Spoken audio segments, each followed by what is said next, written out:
मलाड के मालवनी में हुई खूनी वारदात, अर्जुन चौहान ने किया विशाल भंसुड़े पर वार, पुलिस ने किया मामला दर्ज लेकिन अब तक नहीं मिल पाया है इंसाफ। मुंबई टीवी, हर खबर सच के साथ। मैं हूं अफजल शेख और आप देख रहे हैं मुंबई टीवी। हम आपको जो मामला बता रहे हैं ये एक प्रॉपर्टी का विवाद है। जो प्रॉपर्टी का विवाद इस कदर बढ़ा कि आपस में एफआईआर का जो है दौर शुरू हुआ और ये दौर ऐसे बढ़ गया कि ये मामला खूनी वारदात तक पहुंचा। मालवनी के गेट नंबर 7 का एक वीडियो हम आपको दिखा रहे हैं। जो ये वीडियो है, इस वीडियो में मारपीट की गई है विशाल के साथ में, और विशाल के साथ में ये मारपीट किस तरीके से की गई है, इसके पीछे की वजह क्या है, उस बारे में बातचीत करने के लिए विशाल की मां हमारे साथ मौजूद है, रेणुका जी, जो बताएंगे कि विशाल के साथ मारपीट की घटना क्यों हुई, क्या मामला था पूरा। ये जो शुरुआत हुई है, ये लोग हमारे नेबर्स है। तो इनकी बहन थी जिनसे हम लोग ने मेरे भाई के लिए रिश्ता हम ढूंढ रहे थे।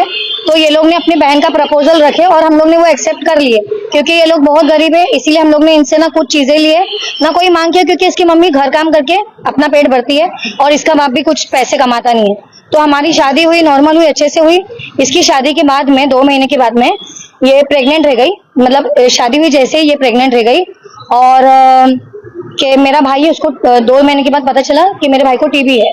तो हम लोग ने इसको बोले कि ये थोड़े दिन के लिए इसको घर पे रख लो, क्योंकि प्रेग्नेंट है, बच्चा पेट में है, बच्चे को कल को कुछ भी हो जाएगा, जो खर्चा है वो हम उठा लेंगे, जो भी कुछ भी हॉस्पिटल का ये सब वो सब हम देख लेंगे, इसका खर्चा जो भी हम उठा लेंगे।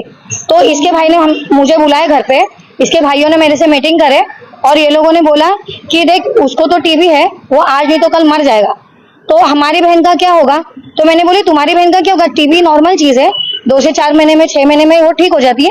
फिर जो चीज है वो नॉर्मल है, वो अच्छी हो जाएंगी। और फिर भी अगर तुम लोग को कुछ लग रहा है बच्चे का, तो उसकी जिम्मेदारी मेरी और मेरी माँ की है।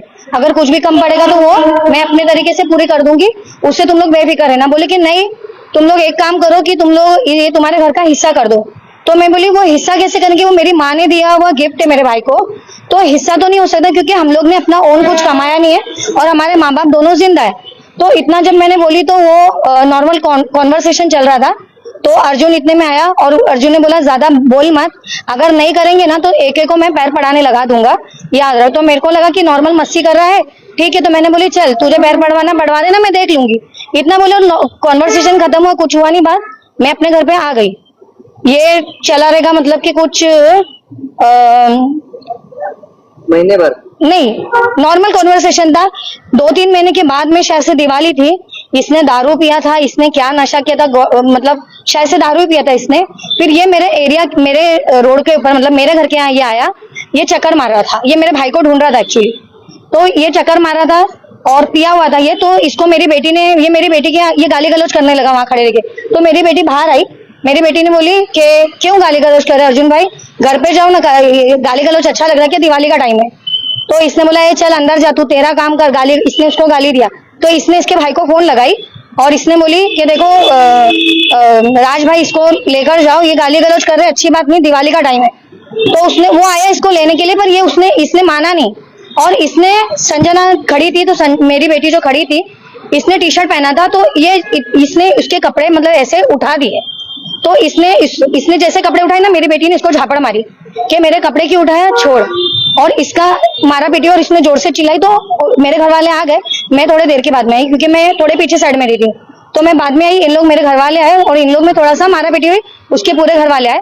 इसका जो भाई, तमाम मारपीट की जो घटना हुई है, इस मारपीट की घटना के बाद पुलिस स्टेशन ने एफआईआर दर्ज किया। फिर उसके बाद मारपीट का मामला कैसा पहुंचा? नहीं, इसके भाई ने रॉड लाया और मेरी बेटी के सर में मार दिया, मेरी बेटी को 10 टाके आए। फिर ये लोगों ने जब केस किए, तो केस ये जाके पता नहीं कैसे एडमिट हो गया, क्या हुआ। इसने फिर क्रॉस केस हमारे पे, जब भी क्रॉस केस बना, और ये मामला जब से शुरू है आज तक का ये 3रा केस है। इसने 3रा केस हमारे पे फ्रॉडिंग डाला है। फिर इसने मेरे भाभी से हमारे घर पर केस करवाया, जिसमें मेरे डैडी पे झूठा असॉल्ट का केस डाला है, मेरे पे झूठा केस डाला, क्योंकि मैं मेरी मम्मी के घर पे ज्यादा आती जाती नहीं हूँ।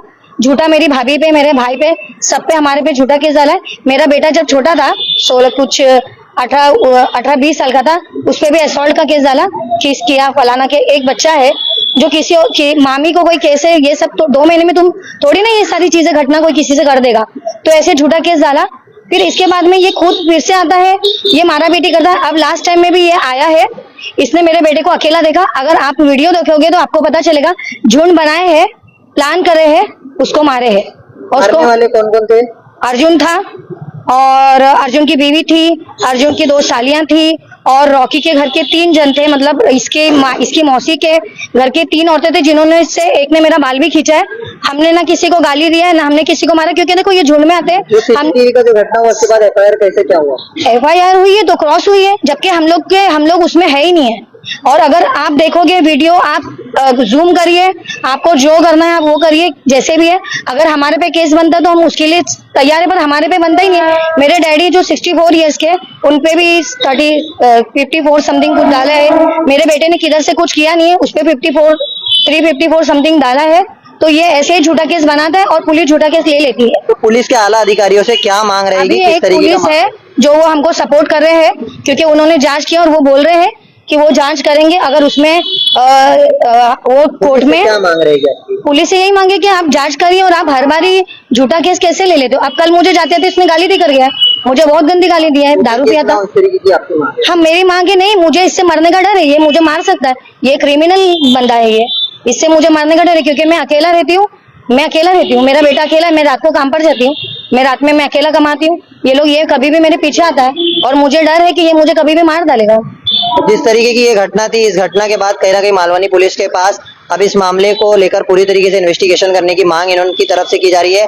हालांकि अर्जुन चौहान ने जिस तरीके से विशाल पर जो जानलेवा हमला किया, इस हमले को लेकर भी कहीं ना कहीं ये मामला आला अधिकारियों तक जाना चाहिए, ताकि ऐसे जो खुलेआम मारपीट की घटना होती है उस पर लगाम लगाया जा सके। कैमरामैन आमिर सईद के साथ अब्दुल रशीद, मुंबई टीवी।